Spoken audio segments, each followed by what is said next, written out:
Welcome to On the Chain. Well, look at this, Jeff. You want to know you want to see some proof that crypto is winning? Here it is right here. New U.S. Senate legislation mandates plan to mitigate potential risks of El Salvador's Bitcoin adoption. This is how you know they're hitting the panic button, Jeff. They're getting worried. They don't know. This is a country that relied on the U.S. dollar, extensively. We can't have that, Jeff. So this is even bigger. So IMF went after them. That didn't go too well. But look who's behind this bill. It was introduced by Senate Foreign Relations Committee ranking member Jim Raich. He's a Republican out of Ohio. Committee Chairman Bob Menendez, who I don't know how is still in Congress after what he did, but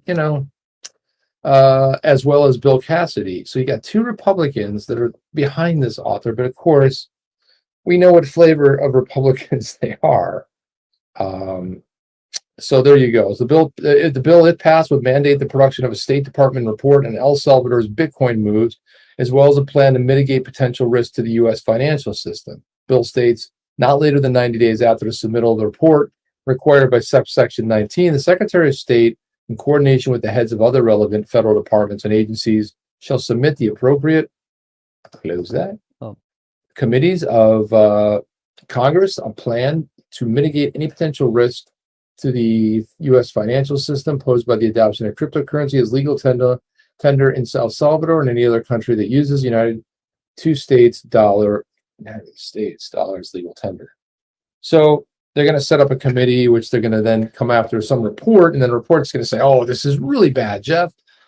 And so it's like the bill is to come out with and the funny part about it is like, look who they've got behind this. The State Department's going to put this out. Oh boy, it would include several. You got to run the other way. Yeah, so this is like let's pass a bill to have a committee where we can start talking about cryptocurrency, because that's what they did in the House, right? Didn't they pass something like that in the House? They did. They passed it. They were going to have a conversation between the CFTC and the SEC. They were creating a work group. So this is vote, and then went to the Senate. I don't think it ever passed the Senate. I think that's where Jeff, would it die. This is the setup right here. So the State Department comes out with a report. They didn't do it. So like, oh, we want to see what the State Department thinks. Oh, the State Department says it's bad. Now we really got to act. See, they're not bad guys, because they're just suggesting, let's look into a report, how it could potentially affect us. It's no different than what Elizabeth Warren just did. The big setup with the question. Look at this. That's it. Yeah. That, and the big porous border to the south of our country. That's not a risk to our financial infrastructure. But El Salvador, on the other hand, big risk. Look at this. And this is why I love Bukele. He's becoming one of my favorite people. He's completely opposite, Jeff. He's the complete opposite of Trudeau, right? Soy boy Trudeau. So you have the move quickly drew partly comic, partly angry response from El Salvador President Nayib Bukele.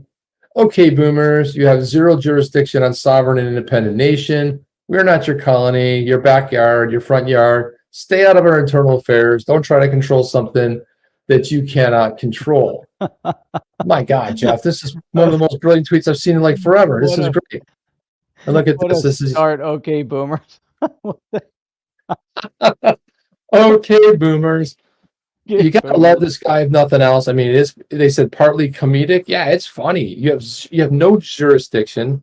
It sounds very similar to Give, Send, Go when the Canadian government said, you must stop doing what you're doing. Like, you have zero jurisdiction in the United States. We don't care what you think.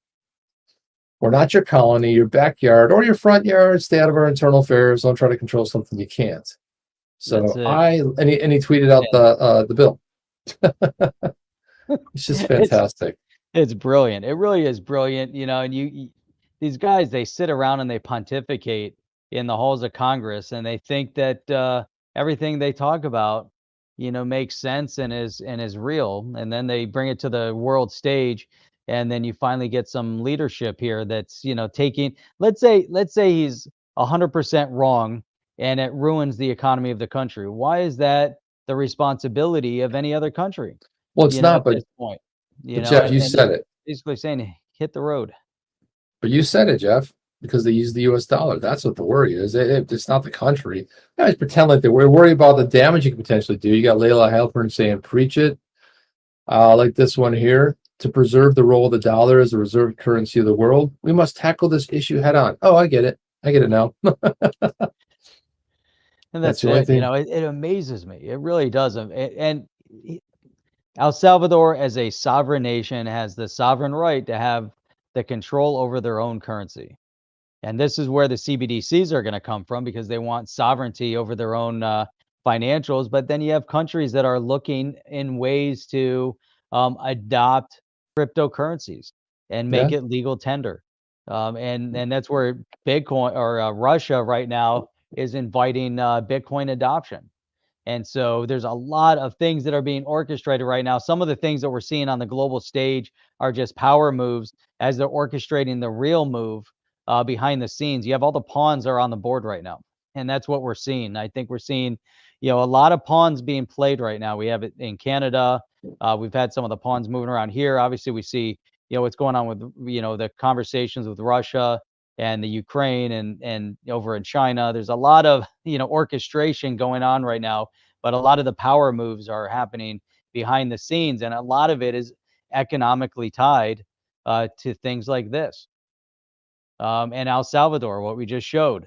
Those are the Hmm. bigger moves. And if Russia invites Bitcoin adoption, the global arms race will begin. I mean, it's crazy, right? You see the commentary, but recent pro-Bitcoin developments from Russia could put the Eastern power in a lead position as inflation grows. How will other powers react? And this is a really interesting predicament that the world is finding themselves in, while Pocahontas and Sleepy Joe and the rest of them and the Shermanator. I mean, are these guys that you really want to trust with your finances? Nancy Pelosi, who's, making hundreds of millions of dollars by, trading. She's, the number one trader in the world right now, stock wise. She's like a brilliant genius in stock trading. And she does it part Yeah. time, right? Hundreds of millions of dollars made in stock trades. And, and yet, anyhow.